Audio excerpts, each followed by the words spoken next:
Bonjour à tous et bienvenue dans cette nouvelle critique à chaud. Aujourd'hui on va parler d'un film dont la sortie a été repoussée pas moins de 4 fois depuis 2017, Les Nouveaux Mutants. On va pas y aller par 4 chemins, je pense qu'il aurait été préférable que le film ne sorte jamais. Pendant la projection, à plusieurs reprises, j'ai eu envie de boire du gel hydroalcoolique pour abréger mes souffrances. Pas le petit flacon, non, le bidon format familial, ouais. Heureusement, c'est le film Marvel qui dure le moins longtemps, 1h34. C'était déjà 1h34 de trop. Dans Les Nouveaux Mutants, donc réalisé par Josh Boone, Dani, une jeune adolescente, arrive dans un étrange institut, on ne sait pas trop comment, par quels moyens, mais elle se retrouve enfermée dans un institut avec d'autres jeunes mutants qui sont censés être placés ici pour apprendre, pour découvrir leurs pouvoirs et pour apprendre à les maîtriser. Alors déjà, il semblerait que l'État ait effectué quelques coupes budgétaires, parce que dans cet institut, il y a 5 mutants et une professeure.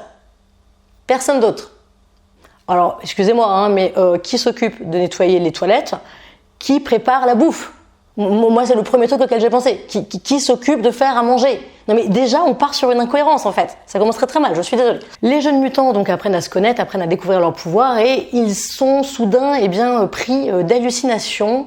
Des phénomènes étranges commencent à se manifester au sein de cet institut et une menace semble les menacer. Une menace les menace. Merci Marine.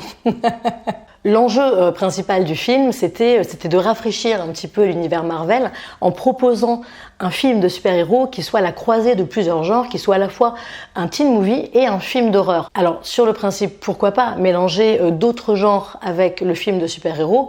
On a déjà vu que ça pouvait très bien fonctionner, ça fonctionnait dans Logan, dans Shazam, dans Deadpool évidemment, donc pourquoi pas. Le problème, c'est qu'ici, en voulant mélanger film de super-héros et film d'horreur, Josh Boone se retrouve soumis à un cahier des charges qui est assez handicapant, puisque le film doit quand même viser un large public, donc il est obligé d'être classifié interdit aux mineurs de moins de 13 ans non accompagnés, ce qui forcément limite beaucoup l'angoisse et le gore que le réel a le droit de mettre dans le film. Et même au-delà de ça, en fait, dans Les Nouveaux Mutants, il y a beaucoup d'idées qui pourraient être effrayantes et qui sont très mal exploitées. Je pense par exemple, sans spoiler, je vous rassure, je pense par exemple au trauma d'enfance des héros, en fait, qui reviennent pour les hanter. Ça, par exemple, dans le film Ça, c'était une idée qui était très bien exploitée, qui était exploitée de façon extrêmement malsaine, extrêmement dérangeante. Ça n'est pas du tout le cas dans Les Nouveaux Mutants. Pour vous dire, il m'est même arrivé plusieurs fois de rire devant le film. Également, devant le film, j'ai beaucoup pensé à Sucker Punch, parce qu'il y a pas mal de similitudes dans l'histoire et dans l'atmosphère du film, sauf que Sucker Punch, visuellement parlant, c'était très bon. Les Nouveaux Mutants, pas du tout. Du coup, le film fait, comme les films d'horreur qui n'ont pas d'idée, c'est-à-dire qu'il fait reposer la peur sur des effets sonores hyper violents. Personnellement, j'ai tendance à trouver que ça n'est pas angoissant, mais plutôt agaçant. L'autre enjeu principal du film, c'était de rajeunir l'univers des X-Men en proposant un film de super-héros qui soit aussi un teen movie et en proposant de nouveaux personnages qui soient un peu la relève des X-Men. Sauf que là, on n'est plus sur du X-Men, on est sur du X-merde, tellement les personnages sont stéréotypés et inintéressants.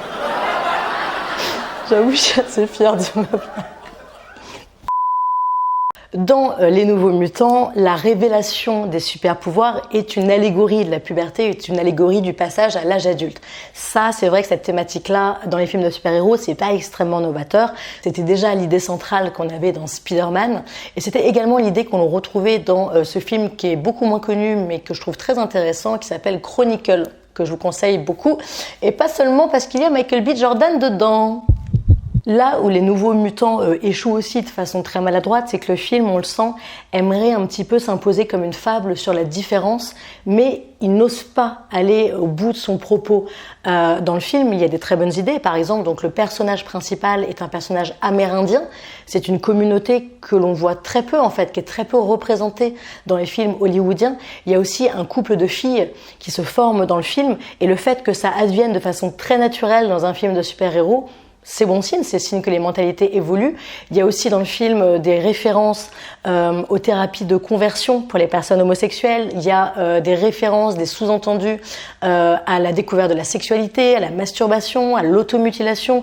Tout ça, c'est des choses qui sont très intéressantes comme thématique à aborder. D'ailleurs, dans Les Nouveaux Mutants, à plusieurs reprises, en fait, on voit l'un des personnages regarder des épisodes de la mythique série Buffy contre les vampires. Et cette référence, elle n'est pas anodine.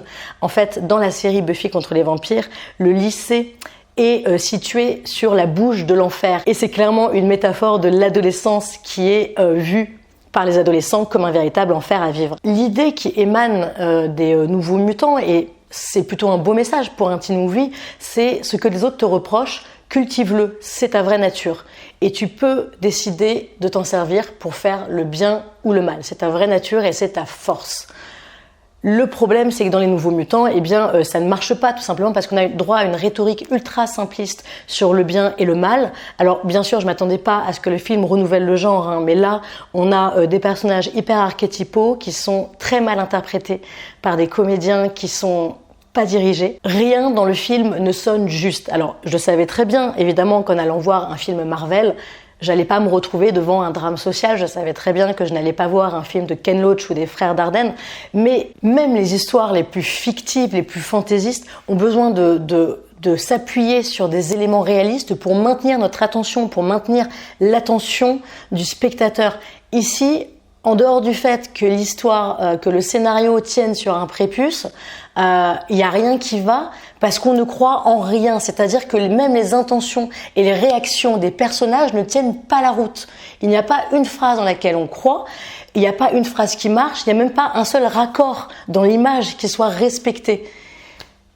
Et je crois que je vais arrêter cette chronique-là parce que moi non plus, je ne vais pas respecter le film en fait. Je ne vais même pas faire de conclusion. En fait, j'avais pas écrit de conclusion. J'avais pas écrit de conclusion parce que j'ai pas respecté le film, il le mérite pas. Voilà, Les Nouveaux Mutants de Josh Boone, vous l'aurez compris, hein, pour moi c'est un échec en tout point. Je prie vraiment pour qu'il ne décide pas d'en faire une trilogie.